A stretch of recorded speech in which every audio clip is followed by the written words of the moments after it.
This is the Average to Savage podcast with Paul Guarino. Everyone and anyone, athletes, celebs, and much more. Hey, what's up, everybody? Welcome back to another episode of the Average Savage podcast. Our special guest today is Mauricio Sulaima. Mauricio, how's it going? Very, very well. How about yourself? It's going good. I appreciate you coming on. My pleasure. It's my great honor to be with you. All right, so let's go back in time a little bit. Tell me a little bit about yourself and your upbringing and how you got involved in boxing. Well, I was born in Mexico. My parents were born in the province of Mexico. My father has Lebanese and Syrian parents that came to America to find a new life. And their ship landed, instead of landing in Boston, landed in Veracruz, Mexico. That's how we ended up being here. My father dedicated all his life to the sport of boxing with great passion. He was a young boxer. Then he learned every step from being an assistant of a commissioner, of the ring doctor, ring announcer, referee, judge, everything he did. And he learned the tremendous difficulties that a boxer has throughout the career. And his dedicated life was to make boxing safer and better for the boxers, because he saw what kind of injustices, what kind of drama. The boxing was a brave, brutal sport 50, 60 years ago. So I was born into the sport. We played baseball. That's the sport of the Sulaimans. Every weekend we were at the baseball league. My father was our coach. So I used to go to school, come back for lunch, and I would see people sitting, having lunch with my father. Could be Muhammad Ali, could be Leonard, Tyson, Hagler, Hearns, Bob Arum, Don King, or very humble amateur fighters, trainers. Our home was a house for the boxing industry, and that's how I got involved in the sport. Yeah, no, that's amazing. That was a great answer. And I know the WBC is a significant force in boxing for years. So what sets the WBC apart from the other boxing organizations? I would say the history behind the WBC and the facts. The WBC was born from the unity of the most important and active boxing commissions and federations in the world. The president of Mexico was a boxer. So when he became president of the country, he saw that very few Mexicans had opportunities to fight for a world title. So he brought together the British Boxing Board of Control, the EBU, Philippines, Argentina, Spain, all these great boxing commissions. And that's how the WBC was founded, under the affiliation of all the federations from around the world. The WBC, especially when my father was elected president, started medical research with a great investment of funds to understand what is behind the sport, the brain injuries, and everything that had to do with the sport. And with all that data, many rules were changed. It was understood through science and medical expertise that dehydration and exhaustion, when you're exhausted, fatigue, are combined with the punches. It's very lethal for the brain, for the kidneys, for the heart. That's why we changed from 15 to 12 rounds. We changed the day of the weigh-in to be a day before the fight. We introduced many mandatory medical examinations, MRI, anti-doping, and so many other changes that have made boxing safer. Also, the WBC is only for the boxer. Before, during, and after the years of glory inside the ring. So we have amateur programs. We have great activity when the boxer is active, And also, when they retire, the WBC is their home in many ways. Yeah. Yeah, no, for sure. I know you mentioned your late father, and he was the leader of the WBC. How has that, as a person, how has your personal journey shaped your leadership style within the organization? Well, I was always by the side of my father. He used to travel very much in my youth. Before there was no fax, there was no cell phone, no internet, no social media, nothing. So everything had to be done in presence. So my father would travel 2, 3 months, come back for a week, and then go back on the road. So every time he was present, I did my best to stay close to him. And that's how I eventually got to be very close to my father and learn. And he was a unique person. He was institutional, very honorable, humble, loyal, and he had strong principles and values that he shared with the WBC members. And that's how we were educated, and that's how we try to keep the WBC. Unity is the most strong principle, because with unity you can go out and face any obstacles, any challenges. When there's rivalries and fights within your organization, you become very weak. And the WBC has a very strong foundation. We have a global platform with thousands of people that every day do a, a personal journey to make boxing as safe as possible. Yeah, definitely. And I know you just mentioned about how like the social media and everything. Like, how have you seen it like change boxing in like a good way and or a bad way? Social media is a sensational tool for the growth of popularity, for the communications and networking, but it is also very dangerous. It is volatile. You can never know if it's true. Many people pretend to be a force as a reporter, for example, and mislead with miscommunication fans. Boxers, if they do not know how to use social media, can get into all these problems and fights with other fighters, with fans, with journalists, with fake journalists. So it is a very important tool, but you need to understand and to learn how to use it, how to control emotions, and how to handle it. But the reality is that today's world, the value that you have is by the amount of followers and the amount of likes that you have, and that's not the only way, but it is an essential part of everyday life of everyone. Yeah. Yeah, no, I definitely agree with you on that.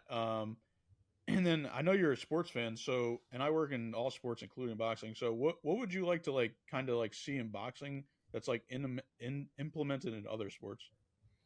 Well, boxing is a complicated sport to implement changes. There's a resistance to change that has been very complicated. The WBC of the past was able to introduce many changes without any problems. We have worked on putting in some changes that have been very complicated, especially in the United States and in the UK. For example, the open scoring, we do open scoring, letting the corners, and in some countries, the crowd and the TV station, the official score after the fourth and after the eighth round. It is sensational. It gives the corners the opportunity to adjust the strategy, to change if the judges are not scoring what they think it should be. They can adjust during the fight and not say, oh, if I only knew I was behind, I would have changed my strategy. It also brings transparency to the public to see. You watch a fight on television and you see the score by the TV, and people think that's a real score, and then there's a different score. It's a controversy without any need to have a controversy. So the open scoring is a sensational rule that is not implemented in the big fights in the USA and the UK. Um, Instant replay, we work so hard, and now it's a reality in many of the major boxing commissions. But it was the WBC, the one that started to use the technology that is available to better our sport. So we do have several improvements, but they have been more difficult to put into our sport. I would like to see more open mind for change, and that is a problem in our sport. Yeah, yeah, no, for sure. Yeah, the open scoring is definitely cool, and I think it would. I think it would bring actually more fans into the to watching it because then, like you said, like all other sports have the live scoring obviously on there and things like that. So I think that would bring new fans, to be honest. Yeah, can you imagine playing a game, football game or baseball, without knowing what the score is? Nah, nope. I couldn't imagine that. It'd be weird. Yeah. You worked with a lot of the greatest fighters in history. In your opinion, what qualifies to make a fighter truly stand out and succeed at the highest level? Well, without a doubt, is the discipline that needs to be there to keep the hard work and the dedication and the concentration. There have been many great fighters that when they start success, they start going the wrong way, and then their performance in the ring goes down. In order to compete at the highest level, you need to have great physical and mental support and shape. The teamwork. If you have a good corner, if you have a good team behind you, if you have a solid family behind you, um, it is a sport that is very demanding on the individual. So you need to be superhuman to be a Canelo, a Floyd, an Ali, a Chavez, a Duran. These are very unique persons that have something extra that nobody understands how or why it happened. Yeah, definitely. And then in terms of the green belt, like how did the green come about? The green came because it's the color of hope. And when the WBC put in the green belt in the mid 70s with Muhammad Ali and with the Sugar Ray Leonard and the Durans, it immediately caught the eye and the approval of something that meant more than a materialistic piece. The becoming a world champion brings so many other accolades. It brings responsibility. It brings world recognition, fame, and glory and money. But it is not only that piece of metal, it is everything that you represent.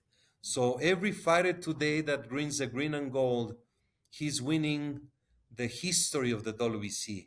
He's winning the same belt that Muhammad Ali once had. And we do a very strong job to be very close to the fighters and the promoters in order to make the sport visible in all aspects. So it is a great organization with many people that work hard for what it's important, which is the fighters. And also, without promoters, there's no boxing. So we support as much as possible the promoters of the sport. Yeah, for sure. Going on like more technical side stuff, could you like briefly explain how the WBC rankings work? The ratings, we have a committee which is formed by 36 persons from around the world with a regional knowledge. Ratings are subjective, but there are many criteria that are utilized to put into a mix to try to get to the rankings of each individual fighter, the experience that they had in amateur boxing, the results in amateur boxing in Olympics, for example, or other sports, Muay Thai, mixed martial arts, kickboxing.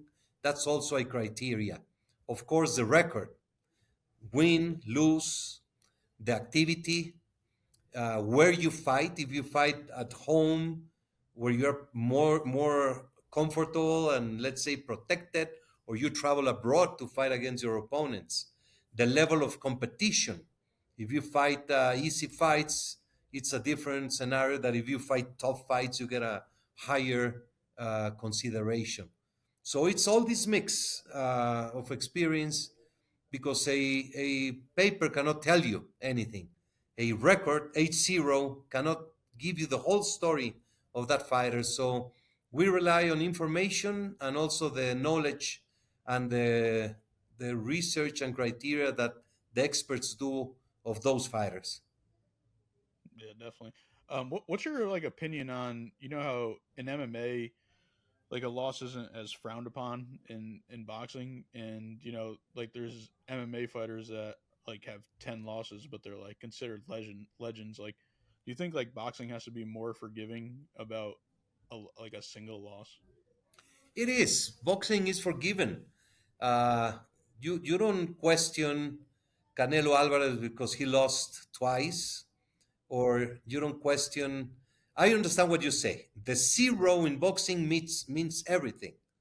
For an I should say undefeated at the fight, lower I should say at the lower levels. yeah, at the lower level, unfortunately, it is considered that when you lose, you have lost immediately something. Uh, if you're a 14-2 fighter, you don't really get a the attraction from promoters or matchmakers. But that's a key, the matchmaking. People know when you have a good, solid prospect, and they match him. Usually, you see matches against fighters that have a certain amount of losses, and that makes it by paper. It looks like it's a mismatch. I agree with the idea that losses should not represent the value of the fighter, but they do in the perception, in the media and the fans. But the matchmakers, they know what they're doing. Yeah, no, that makes sense. Um, looking ahead, like what do you envision the future for the WBC and boxing in general? We have a top priority, a couple of top priorities. One of which we're preparing throughout this year, the rule for the fighters that starting 2026 they need to have a a retirement plan in place. If they do not have, they will not be able to compete for the WBC. It's very simple. They must have their own. We're not imposing anything as long as it is a retirement plan, 401k or whatever similar for their country. Um, but also we will have options for them that they can contract, because we are tired of being observers on how boxers end up in difficult times with finances. It is not a exclusive problem of boxing. It is a problem of all sports and performers of arts. It's very simple. When you're young and you get a lot of money in a short period of time, then you don't know what to do with it. You spend it, and then you end up difficulty. So that's one of our priorities. The other one is BoxMed. It's an application that provides many information for the health of the fighter. Especially, we are requiring the fighters to weigh in and report their weight once a month. That way, we can have a monitoring, and they can use a monitoring of their weight performance. Weight is the most difficult um, enemy of any fighter. So we're going strongly with this matter. That's awesome. Can you tell me a little bit about the WBC Cares and maybe like one of the latest projects you guys have been working on?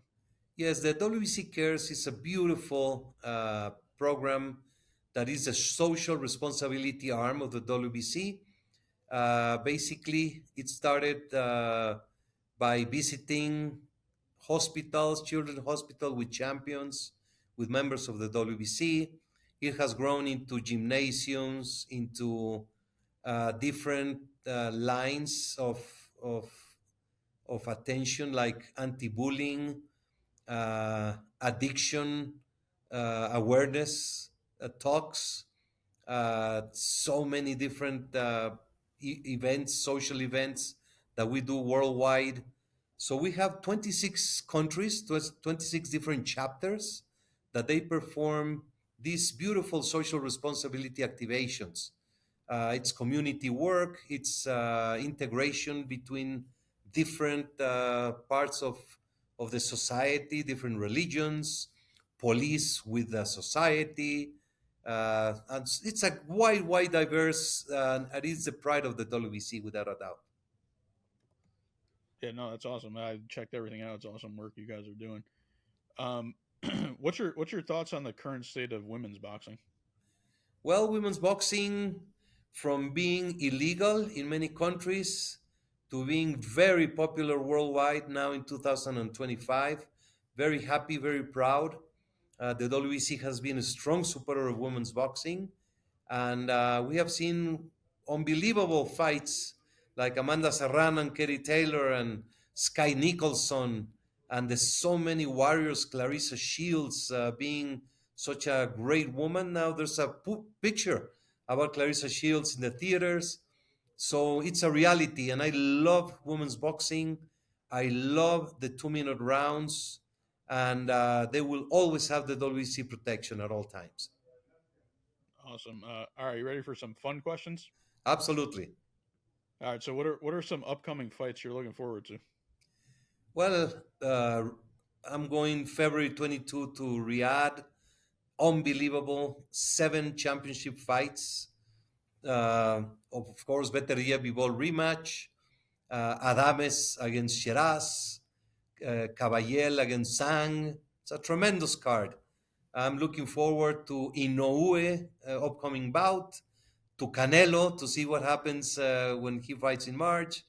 The great card between Puello against Sandor Martin, Gervonta Davis come back to the stage. There's just great fighters up there, and Terence Crawford to see what is going to be happening. So we are all excited. Yeah, yeah, for sure. I got to ask, even though I don't know how your answer is going to be. What are your thoughts on that Jake Paul almost fought Canelo? Well, it's 2025, so it's a different world we live in. The influence of social media, as you said, is tremendous. Jake Paul has been very successful. I respect him as a boxer because he trains, he deals with respect to the sport. He's going to be always controversial, but I respect him and I like him as a person and as a fighter. Uh, I question, for example, Mike Tyson, 58 years old. Of course, that is a complicated situation. Canelo is a young 34-year-old fighter. The weight difference and the size difference is huge, but they were close to getting into, and there's always going to be that drama. Muhammad Ali went to Japan to fight a wrestler. uh, so there's always been Hollywood in the sport. So you have to understand there's a part of entertainment.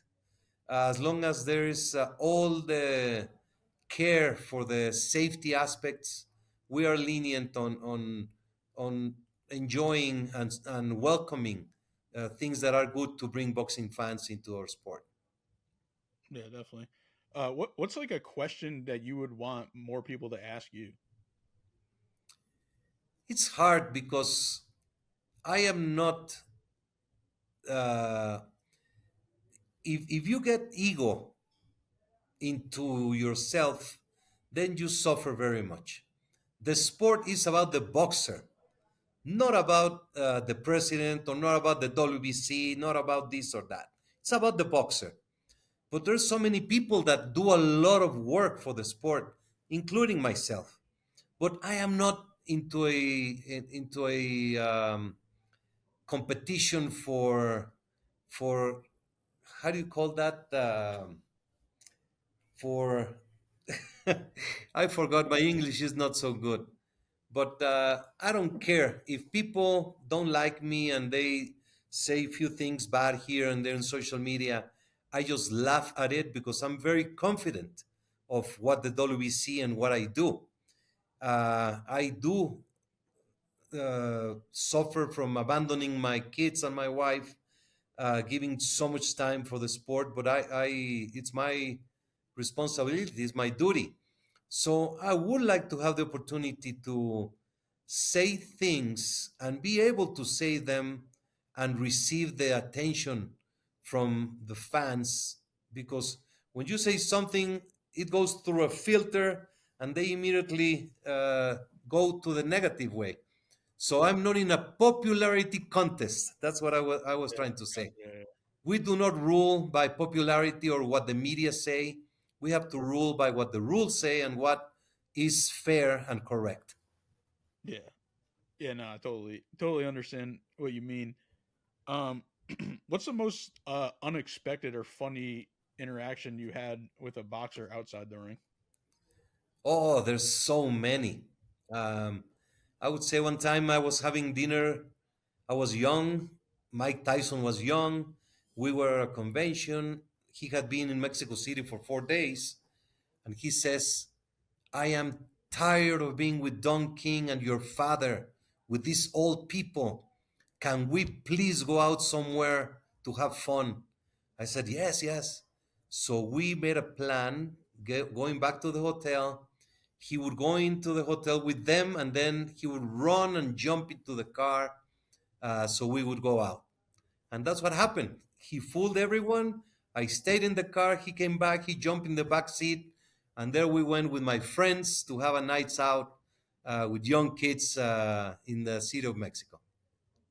Nice. All right, last two. Who's a fantasy matchup that you would want to see, like all time, like dead or alive, and then current, like people that are Well, I alive? would have loved to see Salvador Sanchez, Julio Cesar Chavez, or Sugar Ray Leonard, Sugar Ray Robinson. And the fantasy match of today, let me see. I would love to see Inoue against Bam Rodriguez. Okay. But I don't know. It's weight difference. The Yeah. weight is too much different right now at this moment. Yeah, yeah, for sure. I think mine was back a few years ago. It was definitely Wilder and Joshua, but I don't know. I mean, I guess it would be kind of cool to still see now. Yes and no. The body takes punishment, and the years makes it difficult. There, it would be a great match, very fun to watch, but it would have been great a few years ago. Yeah, for sure. All right, last one. I know you're a big Cowboys guy, so what are they gonna do next year? I'm looking at a 7-8 season at most. Every year I get my expectations so high when the season begins, and then my heart is crushed. It's a good team. I respect every player, the coaches. It's just been too much. 35 years out of the Super Bowl. It is way too much for a fan, for a team that is supposed to be a leader. But I'll still keep dreaming. I feel you. I'm a Dolphins fan, so I know your pain. Yes, yes, it's tough. Who's your favorite baseball team? Cincinnati Reds. Okay, From how'd that the early years of the big red machine with my heroes, Johnny Bench, Pete Rose, Concepcion, Joe Morgan, all those great players. It was a great team. That's awesome. Well, I appreciate you coming on, and could you let the listeners know where to follow the WBC at? Sure, we have at WBC Boxing in all social media, and my own is at WBC Moro, WBC Moro. And I just want to say thank you so much for your time, for the opportunity. I do my best. I'm a human being. I make mistakes, but we try very hard always to make boxing better and safer at all times. Yeah, no, I appreciate it.